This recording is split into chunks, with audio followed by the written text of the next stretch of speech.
So I'm doing something different today.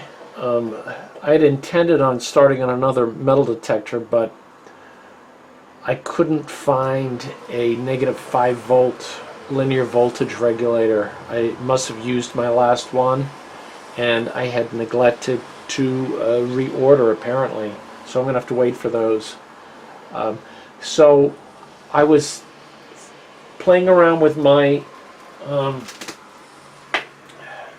transistor tester here, and it really wasn't working all that great.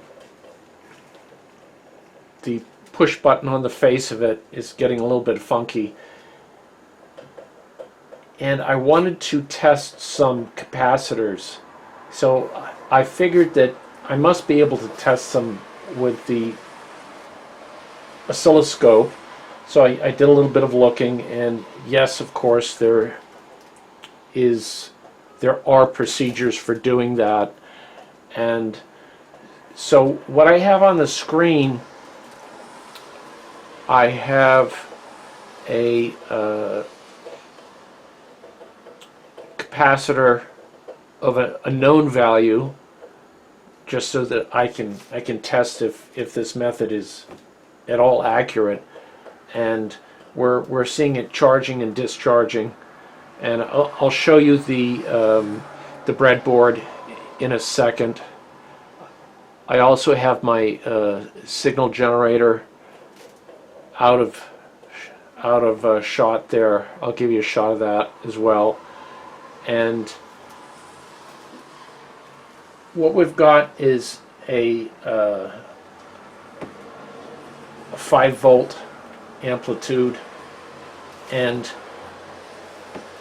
what we need to do, we're using the equation T equals RC, and since we have a 5 volt amplitude, we need to get down to 63.2% of that, and that's much deeper math than I'll ever comprehend, but I'm sure many of you out there, it'll be nothing for you to visualize and understand, but let it be said, it's going to be 63.2%.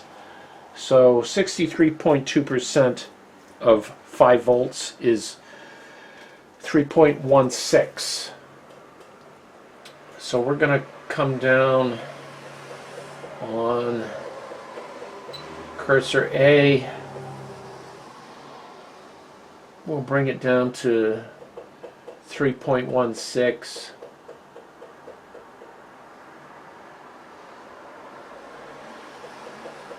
And make another measurement.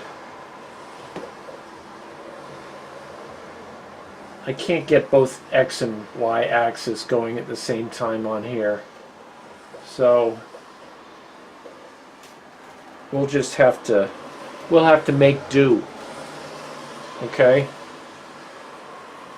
All right. I'm going to futz around with the cursors, and I'll bring you back on when I'm ready. All right, back again. Remember, we were looking for 63.2% of 5 volts, since we have a 5 volt amplitude here on this somewhat square wave. So now I've switched over to time measurement.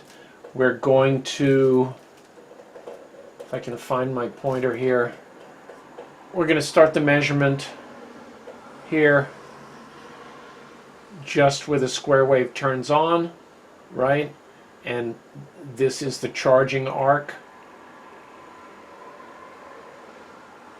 right? And the reason why we have this nice curve here,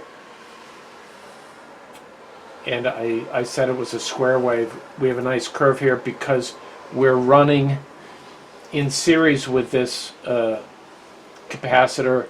We're running a resistor, and I have a resistance of 680 ohms.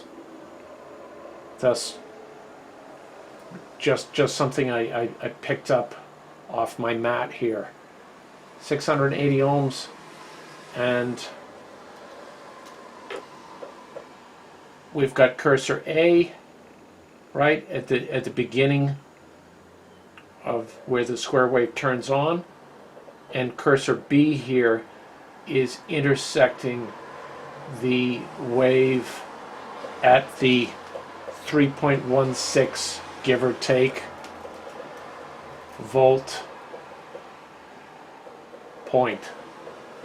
Alright, and then we want to look up here and we want to see the time delta between these 2 points.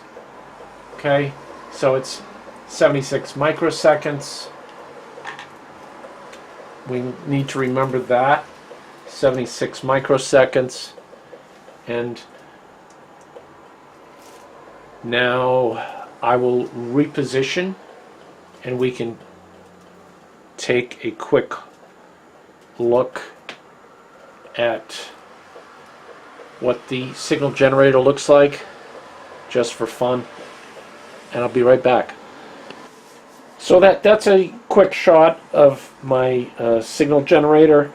You can see what we're doing there. Like I said, we have a 5-volt square wave. I probably neglected to say that the frequency was 1000 hertz. I think that's pretty much all we need to see on the signal generator. And now we'll pan back over to the oscilloscope. One more shot of the oscilloscope. I don't think I've showed you the breadboard yet. Now we'll do the breadboard. So nothing too complicated here. You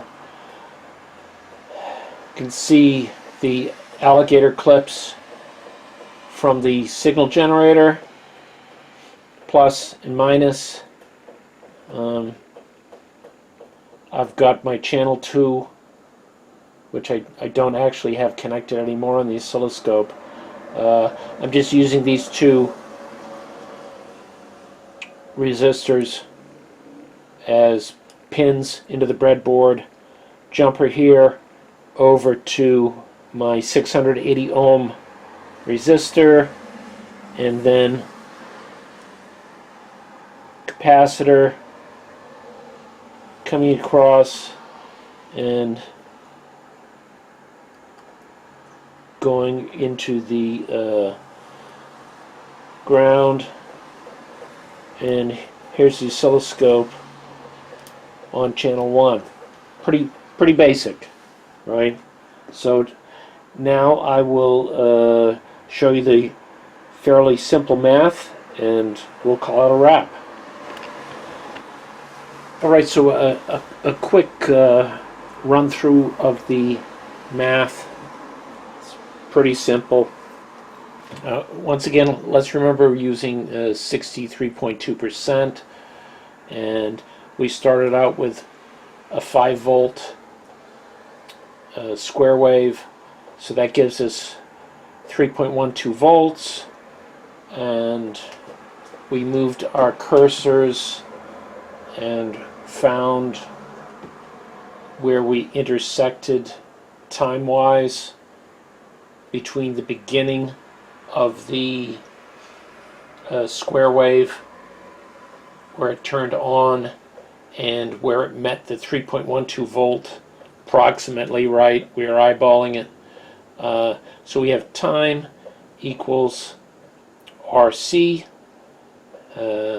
So time divided by resistance equals capacitance, and our time was 76 microseconds, and we divide that by 680 ohms, and it equals our capacitance.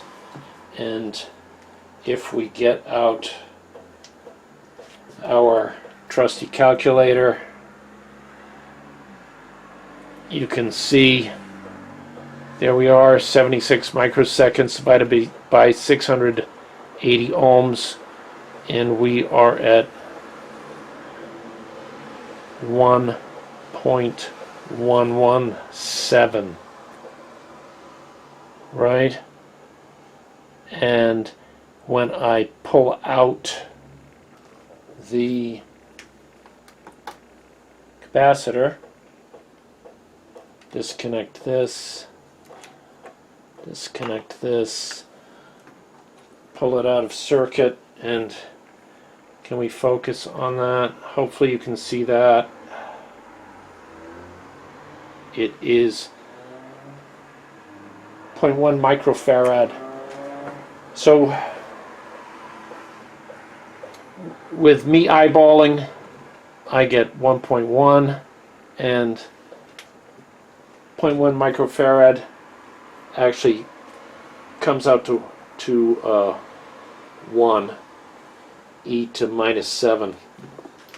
Okay, so in my mind, it was worth the experiment to see if it actually worked. I didn't use all straight values, and I still got in the ballpark. So a good experiment. Thanks for watching.